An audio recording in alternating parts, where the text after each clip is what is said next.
Hi, Dr. James Vegher here. I'm a specially trained doctor of physical therapy who focuses on helping people solve their joint pain issues. Today, I'm here to show you how to fix your shoulder pain and popping for good.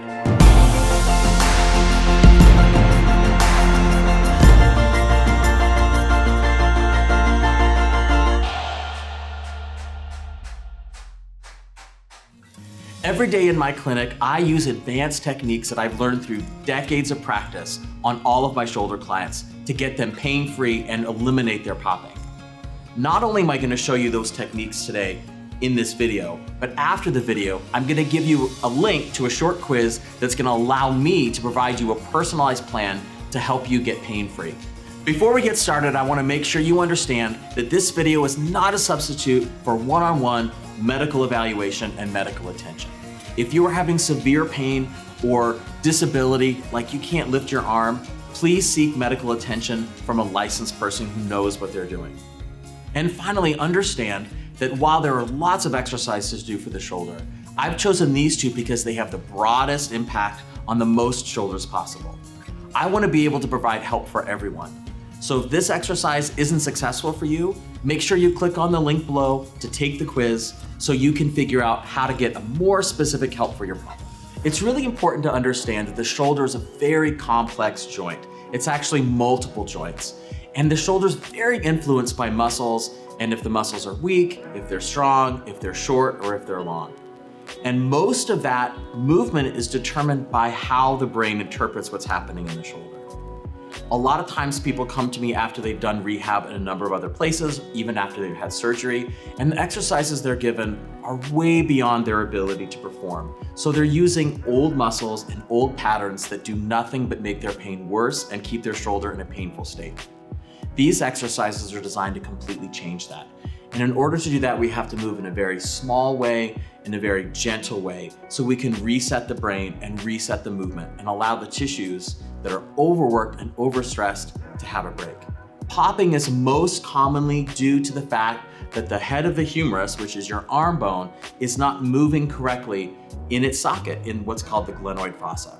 So I'm going to show you a couple exercises here that get you to reestablish that normal movement and get you to get control of your shoulder again. So the first exercise I'm going to show you can be done anywhere, on the floor, on your bed. Some people find the bed is too soft, doesn't give them a lot of input about what's happening. So I recommend you use the floor. You can use a yoga mat or not, just depends on what you're comfortable with. So once you're lying in this position, make sure your belly and your back are very relaxed. And you want to make sure your head is not tipped up, but it's lying more neutral. You're going to raise your arms so they're supple, they're not rigid and stiff, but there's a slight bend and they're relaxed and they're loose. From here, you're gonna make sure your arms are relaxed, your shoulders are relaxed all the way to the floor, and they're not pushed away. Keep them down. Then the movement is just a simple, gentle movement of your arms above your head, moving towards the floor. Again, not reaching away, but keeping them grounded on the floor. The trick here is only moving as far as you can move without a few things happening. Firstly, you want to make sure your palms don't turn towards the ceiling, they stay facing each other. Secondly, you want to make sure you feel the movement happening more down here in your shoulder blade and not just your shoulder joint.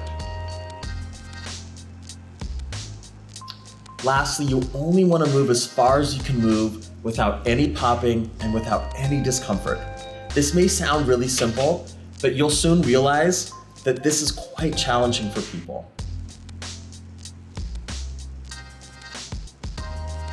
It's important that your chest doesn't rise up, that it stays down and in place, and that the movement's only happening in your shoulder complex.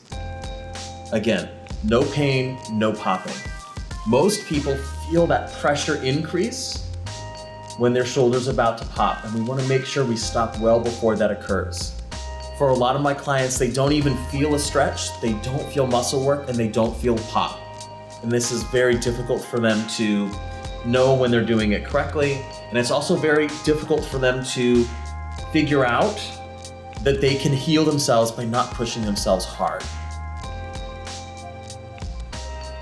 But now you know the secret to getting your shoulder better. So you're gonna be way ahead of the game, and you're gonna be doing better than even a lot of people that you know that are in therapy.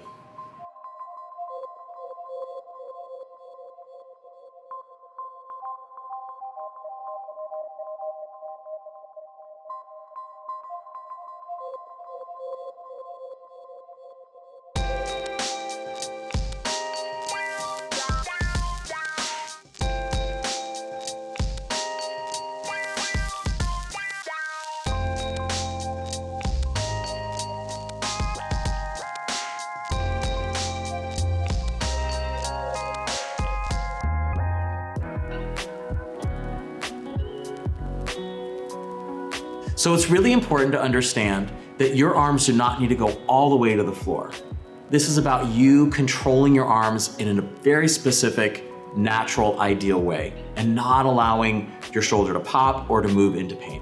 All right, so now this exercise that we just did is about getting your overused muscles to turn off. Now this next exercise is about getting the ideal muscles to turn on. And we're gonna do that exercise on our hands and knees. So when you set up this exercise, because we're focusing on the shoulders, it's really important to make sure that your arms are in the proper alignment. So just come down on your hands and knees. You want your knees slightly wider than your hips. And you're gonna try to place your hands directly underneath your shoulders. You wanna make sure that your elbows are not locked, but that they're slightly bent, and that weight is even between the outside of your palms and the inside of your palms, and your middle fingers are pointing forward.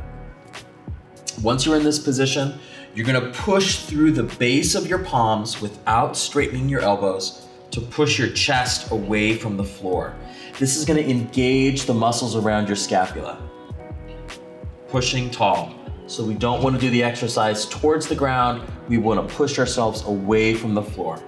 Keeping that push away from the floor, we're simply gonna rock forward to put weight on our hands, and your job is to make sure that you maintain that push away from the ground and not let your body sink. So the exercise looks like this. Keeping away and tall, elbows are not bending or straightening. Rocking forward, holding for a second or two, and then coming back.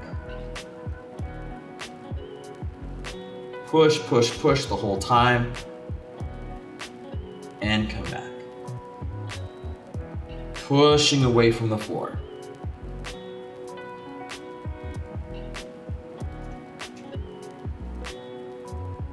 The back of the neck should be long and have no creases.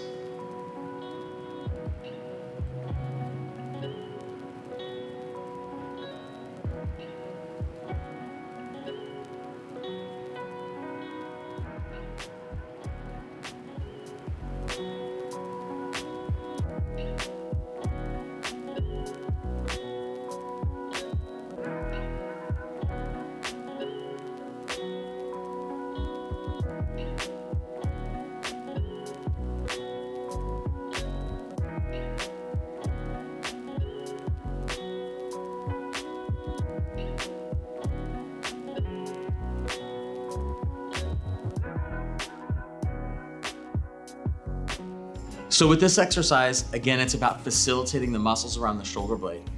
So many times, your muscles are very, very weak. Even if you have a muscular physique or go to the gym all the time, a lot of these very specific muscles can actually be weak. So it's okay if just holding the position and holding that push steady is fatiguing for you or a lot of work. You may not even need to rock forward towards your hands. You can just hold the position, push to activate the muscles, hold it for a second or two and relax and achieve that same position. Again, it's not about how far you go, it's about how well you control your body. Thanks for watching, and I hope you get the results that I want you to get. Be sure you listen to your body and stop immediately if you have pain. You can repeat this movement multiple times a day as needed to reduce your pain. As I promised early, I have that special gift for you. All you have to do is click the link down below in the description, and it's gonna take you to a page where you'll put in your email address so I can send you your free guide right to your inbox. Let me know how this video helped you down in the comments, and remember to give this video a thumbs up and share it with your friend or family member who think it could help. Until next time, take care of yourself.